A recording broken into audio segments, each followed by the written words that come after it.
Bienvenue les amis dans ma rubrique rêve caché, que signifie ton rêve? Eh bien, je mets les pieds dans le plat, je me lance et je vous raconte ce que ce rêve m'a fait. Il m'a laissé perplexe, j'ai été choquée, mais voyez plutôt comment je le décrypte. Dites-moi en commentaire ce que vous en pensez et je vous laisse à mon rêve. J'ai fait un rêve qui m'a réveillée d'un coup, pas un rêve banal, un rêve qui ressemble à un message, mais pas seulement un message spirituel, un message sur moi, sur mon mental, sur ma réalité. J'ai vu un village, un appartement en désordre, une femme fragile, des enfants qui partent vers la mer. J'ai senti la peur de perdre le contrôle. Puis le décor a changé, des bureaux high-tech, des gens riches, des gens humiliés, un personnage glacial qui me poursuivait.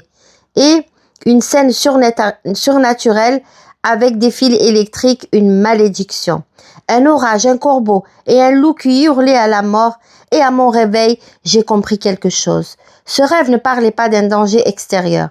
Il parlait de mon propre fonctionnement et de la guerre intérieure que je mène en ce moment. Aujourd'hui, je vous raconte ce rêve, mais surtout ce que j'ai compris derrière.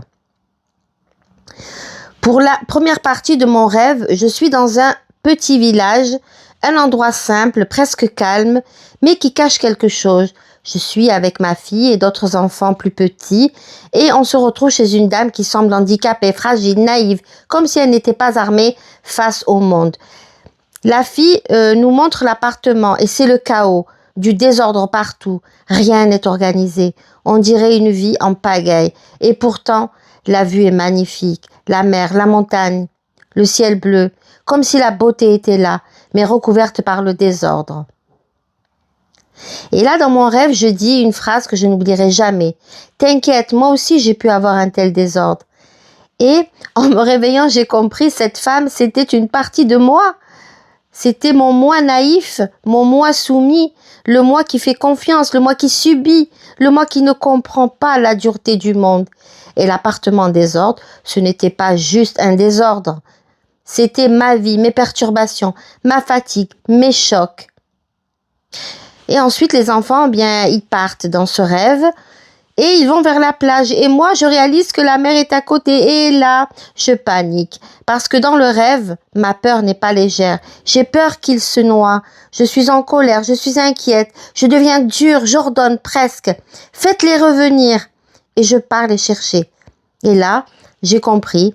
Les enfants dans ce rêve, ce sont mes responsabilités. Tout ce que je protège, ce que j'aime, ce qui est précieux.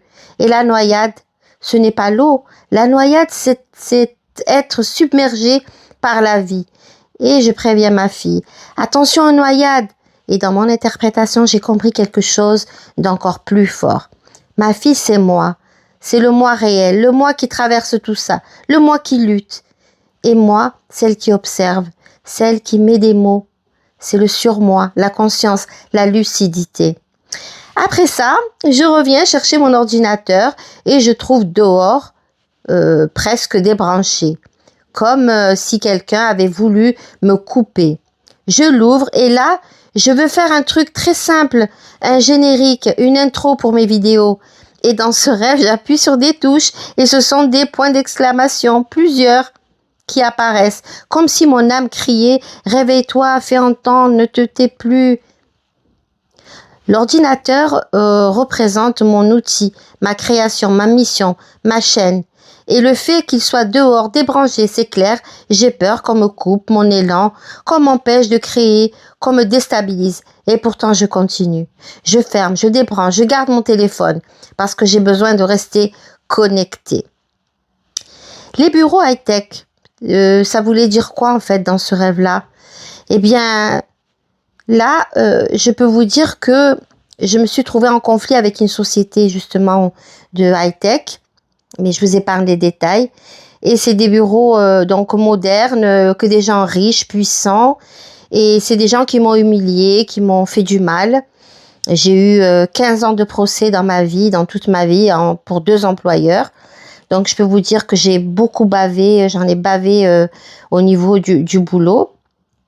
puisque j'ai vu dans ce rêve quelqu'un de couché au sol, sous un plaid, quelqu'un qui y avait, je veux dire, qui était puni comme à l'école quand on vous met au coin, comme si on vous disait, ben tais-toi, dors, tu n'es rien. Et les riches regardent assis comme un spectacle. Et oui, comme un spectacle. Moi, je veux filmer, je veux prendre une photo parce que j'ai besoin de témoigner, de dénoncer, crier la vérité. Et j'ai compris cette scène. C'est mes proches, mes combats, mes injustices, tout ce qui m'a épuisé. J'ai vécu des choses que j'ai eu envie de dire. Regardez ce qu'on m'a fait. Regardez comment ce monde fonctionne. Mais je me suis tue par fatigue, par peur, par survie. Alors, j'ai rencontré dans ce rêve un personnage glacial. Moi, j'aime à dire qu'il me fait penser à l'algorithme YouTube. Alors, ce personnage, il ressemblait à un Marvel, vous voyez, comme un héros ou anti-héros, je sais pas. Donc, il n'était pas marginal, il n'était pas perdu. Il est froid, il est carré, comme un héros donc de Marvel, je le répète. Une lumière froide autour de lui, cheveux courts en épi, il donne une sensation presque inhumaine. Il insiste, il me dit « Écoute, je veux parler ». Mais sa façon de parler est une agression, je le vis comme ça. Il m'envahit et moi je fuis, je me cache dans un bureau, je hurle et là j'ai compris, c'est une révélation. Cet homme, c'est YouTube. Pas YouTube comme une application, YouTube comme un système, l'algorithme. Le monde froid, carré, implacable, qui peut te faire monter ou te faire tomber. Et j'ai peur de lui parce que je me dis, si je fais mal, il va me pénaliser. Et c'est vrai, en ce moment, je suis en mode survie. Je n'ai pas encore tout donné. Je fais des remixes, j'avance comme je peux. Et mon rêve me montre que je suis dans une relation intérieure bizarre. Je veux réussir, mais je crains le système. Et là, il y a mon surmoi qui essaye de dompter. Effectivement, il y a une scène vraiment surnaturelle, toujours dans mon rêve. Une femme active une sorte de baguette et elle frappe l'homme.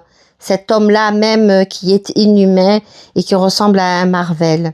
Et la baguette, elle devient des fils électriques, des milliers, des millions. Il l'entoure, il l'immobilise, il l'attache et ça le brûle. Il souffre, il me maudit. Et là, je sais ce que ça veut dire. C'est mon surmoi, ma force intérieure, ma lucidité, mon instinct. Il me dit, tu ne vas plus subir, tu ne vas plus fuir, tu vas dompter ça. Les fils électriques, c'est symbolique. C'est la technologie, c'est le système, c'est le réseau, c'est la structure. Mon rêve me dit, tu vas comprendre les codes, tu vas craquer les règles, tu vas réussir. Je préfère rester sur cette note extrêmement positive.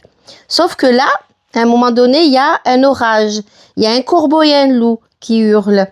Et moi, je suis terrifiée, bien sûr, toujours dans le rêve. Et pourtant, je comprends, parce que ce qu'ils me donnent, ce ne sont pas juste des menaces, ce sont des clés. Je vous dis à très bientôt pour l'explication plus symbolique à travers les personnages, les derniers personnages que je cite. Si tu veux en savoir plus, eh bien abonne-toi et surtout, dis-moi en commentaire ce que tu en penses. Moi, j'ai vraiment décrypté mon rêve, j'ai fait cette introspection et ça fait déjà plus d'1 an que je me cherche. Et là, j'arrive à mettre des corrélations entre mon rêve et ma réalité. Eh bien, likez, abonnez-vous si ce n'est déjà fait. Et puis surtout, rappelez-vous que le paranormal n'est jamais bien loin.